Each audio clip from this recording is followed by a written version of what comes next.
ನೀವು ನೋಡ್ತಾ ಇದ್ದೀರಾ ಜನಸೇವಾ ಕನ್ನಡ ಟಿವಿ. ಇದು ನಿಮ್ಮ ವಾಹಿನಿ. ಇದ್ದದ್ದು ಇದ್ದಾಗೆ.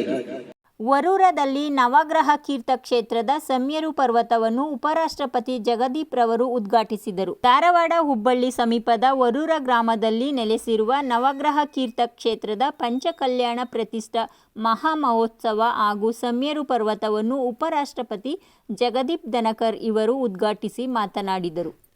ಜೈನ ಧರ್ಮದ ಶಾಂತಿ, ಅಹಿಂಸೆ ಮತ್ತು ಪರಿಗ್ರಹ ತತ್ವಗಳು ಇಂದು ದೇಶಕ್ಕೆ ಮಾತ್ರವಲ್ಲದೆ ಇಡೀ ವಿಶ್ವದ ಶಾಂತಿ ತಂದು ಕೊಟ್ಟಿದೆ. ಇಂಥ ಧರ್ಮದ ಕಾರ್ಯಕ್ಕೆ ಬಂದಿದ್ದು ನನ್ನ ಪುಣ್ಯ ಎಂದರು. ನಂತರ ಶ್ರೀ ಪರಮ ಪೂಜೆ ಗುಣಗರ ನಂದಿ ಮುನಿ ಮಹಾರಾಜರು ಮಾತನಾಡಿ, ದಿನಾಂಕ 22ರಂದು ಹೆಲಿಪ್ಯಾಡ್ ಮುಖಾಂತರ ಭಗವಾನ್ ಪಾರ್ಶ್ವನಾಥ ತೀರ್ಥಂಕರ ಮೂರ್ತಿಗಳಿಗೆ ಹೆಲಿಪ್ಯಾಡ್ ಮುಖಾಂತರ 3 ದಿನ ಪುಷ್ಪಗೋಷ್ಠಿಯನ್ನು ಮಾಡಲಾಗುವುದು ಎಂದು ತಿಳಿಸಿದರು. ಕಾರ್ಯಕ್ರಮಕ್ಕೆ ಆಗಮಿಸಿದ್ದ ಕೇಂದ್ರ ಸಚಿವರಾದ ಪ್ರಹ್ಲಾದ್ ಜೋಶಿ, ಧರ್ಮಸ್ಥಳ ಧರ್ಮಾಧಿಕಾರಿಗಳಾದ ಡಾಕ್ಟರ್ ವೀರೇಂದ್ರ ಹೆಗ್ಗಡೆ, ನವಗ್ರಹ ತೀರ್ಥ ಕ್ಷೇತ್ರ ಭಟ್ಟಾರಕ ಶ್ರೀಗಳು ಹಾಗೂ ದಿಗಂಬರ ಮುನಿಗಳು ಸೇರಿದಂತೆ ಅನೇಕ ಮಠಾಧೀಶರು, ಗಣ್ಯ ವ್ಯಕ್ತಿಗಳು ಈ ಧಾರ್ಮಿಕ ಕಾರ್ಯಕ್ರಮಕ್ಕೆ ಆಗಮಿಸಿದರು. ಈ ಕಾರ್ಯಕ್ರಮ ಸಂಭ್ರಮದಿಂದ ಜರುಗಿತು ಎಂದು ಸಮಾಜದ ಮುಖಂಡರಾದ ಬಸವರಾಜ ಯೋಗಪ್ಪನವರು ತಿಳಿಸಿದರು.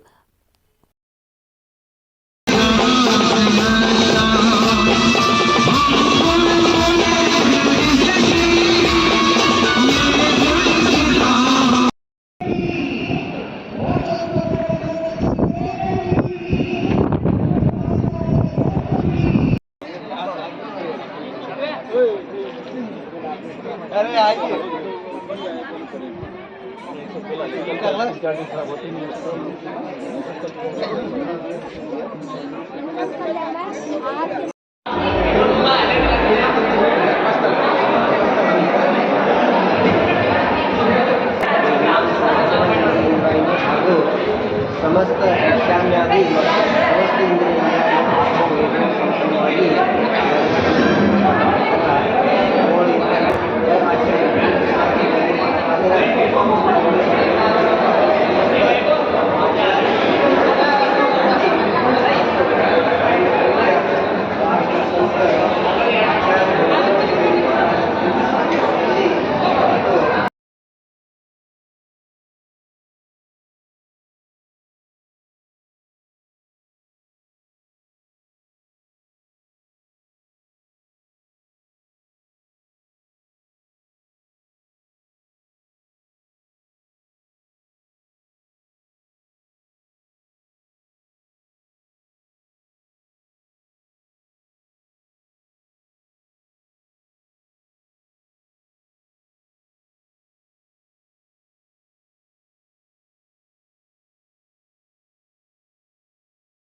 ಸಬ್ಸ್ಕ್ರೈಬ್ ಬಟನ್ ಮೇಲೆ ಕ್ಲಿಕ್ ಮಾಡಿ ಹಾಗೂ ನಮ್ಮ ಹೊಸ ವಿಡಿಯೋ ನೋಟಿಫಿಕೇಷನ್ಗೋಸ್ಕರ ಪಕ್ಕದಲ್ಲಿ ಕಾಣುವ ಬೆಲ್ ಬಟನ್ ಮೇಲೆ ಕ್ಲಿಕ್ ಮಾಡಿ ಹಾಗೂ ಲೈಕ್ ಮಾಡಿ, ಶೇರ್ ಮಾಡಿ, ಕಮೆಂಟ್ ಮಾಡಿ.